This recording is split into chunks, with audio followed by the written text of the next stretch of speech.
welcome back to my channel. It's me, Anne Agustin. So for today's video, guys, yan, hi, hair tint ulit tayo. So this time I'll be using this product. Yan, from Schwarzkopf. Yan, Schwarzkopf.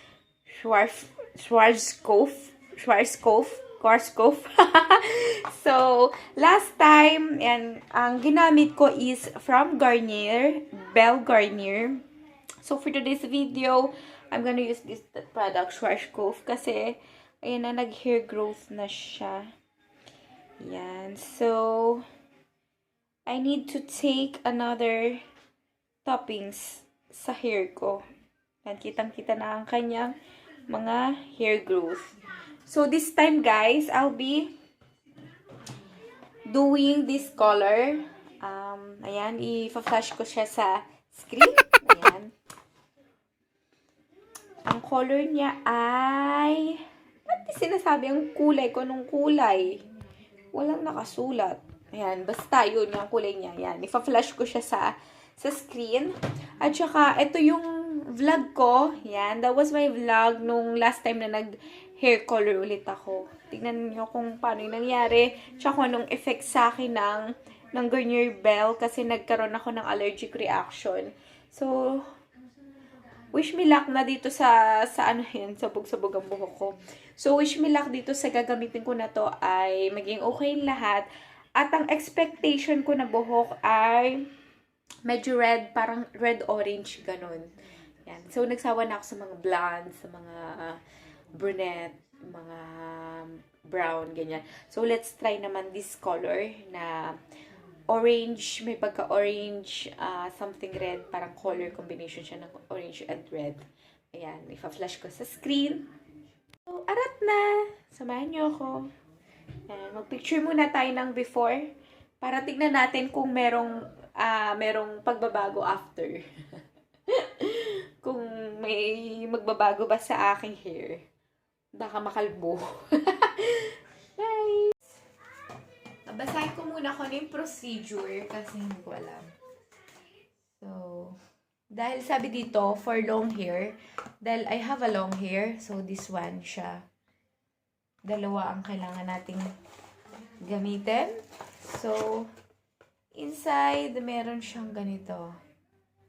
Yan. Siguro, wala namang difference from Garnier at saka L'Oreal siya. Itong Schwarzkopf. This one. Crema tratante. And balsamo. Balsamo is conditioner. Means conditioner. So, 3 din siya. So, let's see.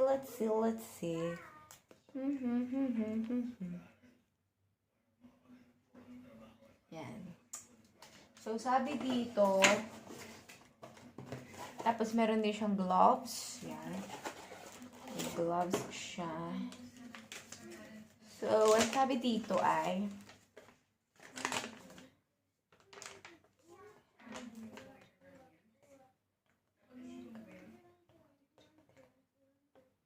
prima di restaurazione tra una preziosa vestiti e vicino. Art.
So, here we go, guys. Yan. Makikita ko na ang changes niya after 20 minutes. 20 minutes of application pa lang yan na wala pa yung waiting time. So, wait muna natin until 20 minutes again. Kasi mahaba yung buhok ko, guys, kaya umabot siya ng 20 minutes din ng pag-apply. Tsaka, I took ng 2 boxes ng pangkulay para makulayan siya lahat. So, hopefully, it will turn out right.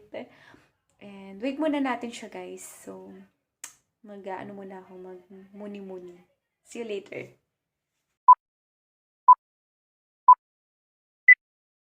Few moments later, one eternity later. Guys, eto na siya! Hindi pa siya masyadong tuyo, pero I'm still doing it. Yan.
Back time tayo, guys, dito sa product.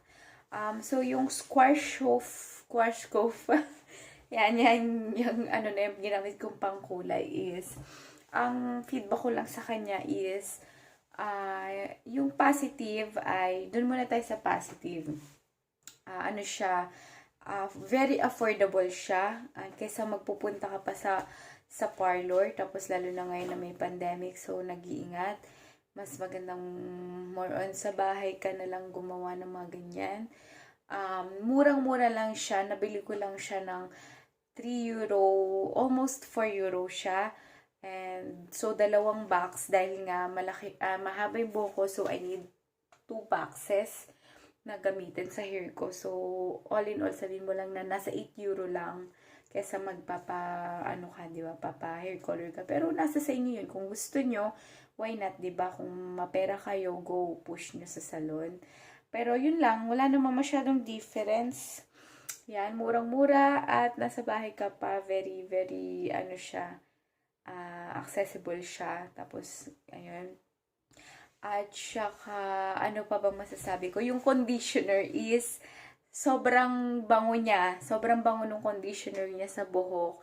And, talagang masasabi ko soft yung hair. Katulad ng nakasulat doon na magiging soft daw yung hair mo. Yun, syempre, kakagamit ko lang. So, soft yung hair ko. Tapos, ang negative lang is yung brush. Yung brush niya ay wala siyang brush yung pang-apply ng hair tint. Wala siyang brush. Hindi katulad nung L'Oreal at saka Garnier, may brush na siyang inclusive na pang ganun mo. Yun, wala pa. So, siguro dahil nga 4 euro lang siya. Almost 4 euro. And, yun lang. And, tingin ko, bibili at gagamit ulit ako nitong product na to because satisfied ako sa nangyari sa hair ko. At saka, yun nga, very affordable siya. And no allergic reactions ako, hindi ako nangati. Kasi, kaya kanina pinakita ko, diba, tines ko muna siya sa balat ko. So, hindi ako nangati. Hindi katulad nung, panorin yung previous vlog ko, yung sa Garnier Bell. Medyo nangati ako sa tenga ko. Yan, kasi nagkaroon ako ng allergic reaction. But hindi naman grabe yun. Pero depende yun sa inyo. Hindi porket maganda siya sa hair ko, yung Schwarzkopf, Hindi ako nagka-allergy, ganun na rin sa inyo. Depende yun sa skin type nyo. So, yun lang guys.